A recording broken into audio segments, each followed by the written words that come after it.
Look, books. Isn't this a nice change from me apologizing for not posting a video in so many months? Although I am going to go ahead and apologize for not having posted a video. But instead of just doing that, I am going to finally put something else up on this channel. I do want to say I have no idea what I'm doing. I did want to talk about books, but instead of just kind of going through all the books that I've gotten recently, because there are a lot, I thought that would be kind of boring. I thought I would just kind of go through the ones I have finished recently and give a little blurb about them. I thought about book reviews, but I have no idea how to do those without giving away the plot, and what fun is that? So if you have any suggestions or ideas on what you would like to see specifically, let me know. Having said that, I'm going to start from here, which is the oldest book I read to the most recently finished. Does that make sense? Okay. Anyway, this one. I can pick it up. This is Octavia Butler's Parable of the Sower. It is the second in the series, Parable of the Talents. I love the cover. It's so pretty. That's irrelevant. Although, a cover is usually the first thing that attracts the attention of a customer, of really anything, especially books, especially me. Anyway, isn't that true even about makeup though? But I digress. I'm a big fan of Octavia Butler's other book, which is Kindred. This series, Kindred, I think, is a book everyone should read just because it's an amazing book. It's very unique. I can't even really describe it because it's so different. But if you're a just diehard, absolutely in love with reading, Kindred is something you are going to want to search for. It's not something you're probably going to find I know you won't find your Barnes & Noble, but go to Amazon and look for Octavia Butler. Kindred finally, again, is being reprinted. And hopefully you will love it as much as I do. I did. I still do. Next is, I'm struggling here, Isaac Marion's The New Hunger, a Warm Bodies novella. This is basically exactly what it is, a very short book. It's not really a book, but as it says, a novella. I always like that word. I'm sorry about the glare. The cover is reflective. This is sort of a prequel-ish to his very popular Warm Bodies, which I have read. It was also turned into a movie that was cute. Really not much like the book. I suggest you read the book. It is much darker than the movie. The movie was a little bit too young adult for me. It made me think that the book was a YA book, but no, it's not. But if you do like the movie, read the book. If you like the book, read this, and then buy the sequel. I haven't read the sequel. I do have it. And if you follow me on Instagram, if not, follow me. Obvious Instagram plug. You know I have the sequel, and I'm very excited about it. Next is this one by Billy Lutz, The Honk and Holler, opening soon. And you may be familiar with Billy Lutz only if you know the movie Where the Heart Is, which stars Natalie Portman. And that movie, well, that is the movie version of her book by the same name. Cute movie, but not cute, like gross cute. The book, so much better, so much in depth, so much more character development. I love all her books. If you have not read any of her books, I say start with Where the Heart Is, because I feel like that's sort of her, the North Star, I guess, of her books. But really, all of her books are very good. That's sort of where the best place to start. But really, you could read any of them. Anyway, this is also very good. It's sort of funny. The title is sort of funny. You kind of find out why there's this sign here with the name of a business and then the opening soon kind of attached to it. So again, this is good, but then all of her books are good. This, I'm sure a lot of you are familiar with, World War Z, an oral history of the zombie war by Max Brooks. If you are familiar with, well, zombie movies in general, like I am, you know the movie World War Z with Tom Cruise.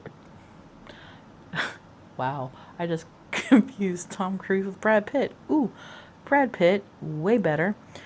And they are coming out with a sequel supposedly soon. I really like the movie. The movie is absolutely nothing like the book. I know we all say that about a movie that is based on a book, but they are literally night and day. Actually, they're not even night and day. They are, I don't even know how to explain how different they are from each other.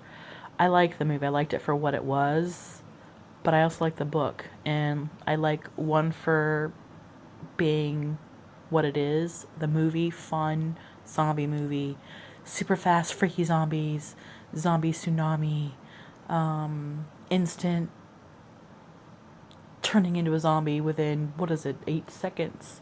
I mean, it's amazing, that movie.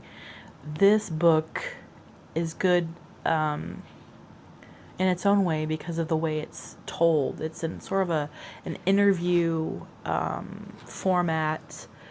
And originally I didn't think I'd like that because when I flipped through it, I thought, okay, this is going to be a pain in the butt to read. But it is told in interview format, jumping from character to character, sort of telling the story of how this epidemic starts. It goes from, like I said, how it starts, sort of the middle, how it progresses, and sort of the end. Not really the end of it, but how we cope. So if you like the movie, read the book. I think you'll like it if you like the movie. Hopefully you'll like it.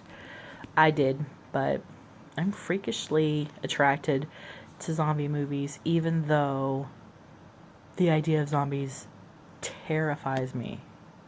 And you know what's funny? I listened to the audiobook of World War Z to help me fall asleep. Yeah, that's strange. This is the Barbie Chronicles. A Living Doll turns 40. Now, this is dated because obviously Barbie is not 40. She hasn't been 40 for a good while.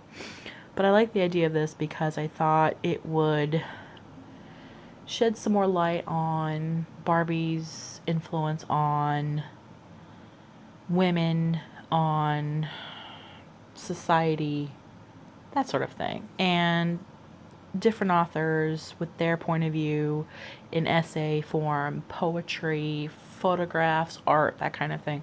It was so dull. Oh God, was it dull. I was so disappointed.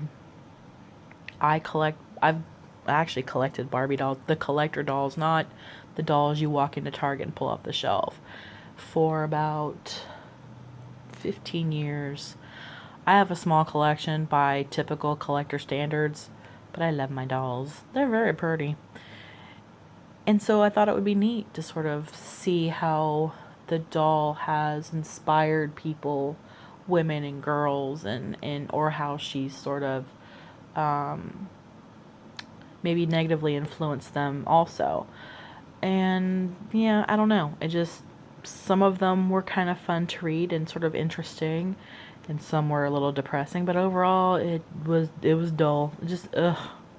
No. That wasn't nice. This is Charlene Harris's Gravesite. It is the first in a series. Harper Collins, I think. I don't remember the name of the character, but if you just go to Amazon and look up Charlene Harris Gravesite, you'll find it. Charlene Harris, the author of the Sookie Stackhouse books, which were the basis for the show True Blood on HBO. The books, again, not like the show. The show took loosely from the books, so I suggest read them if you have not. This was so good. I read it in about a minute. Mystery with a supernatural aspect.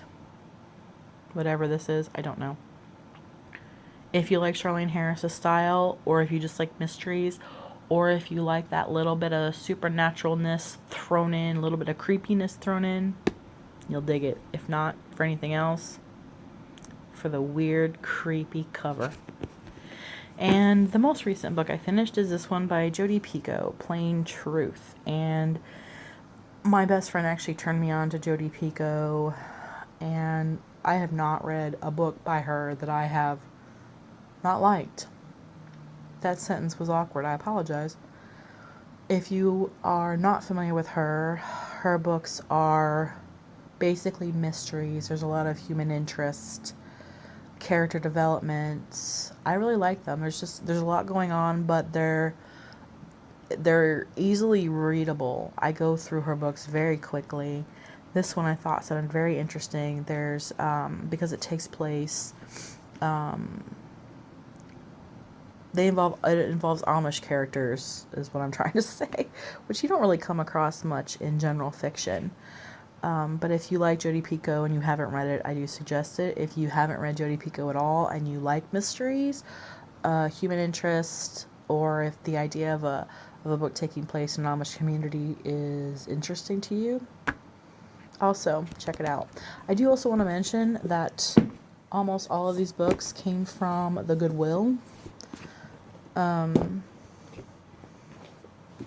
Or from Half Price Books or thereabout, and a lot of them were used. And I think that if you do not make use of your Goodwill as far as a resource for books, I think you should, because you can get them for, depends on your area, books this size at my Goodwill are $2.99, which I think is kind of a ripoff. They used to be $1.99, but hey, still $3 instead of $15. This size of paperbacks are 99 cents unless they are half price, and then obviously they're 50 cents. Hardbacks are $2.99, so $2.99 for a hardback instead of what, 25, 30 bucks is a good deal. So make use of your Goodwill. And on that note, I will leave you, and I hope this was better than me just apologizing for not posting a video. And hopefully the next video will also have some more books and maybe a makeup thing. I don't know. I can't make any promises. I love you.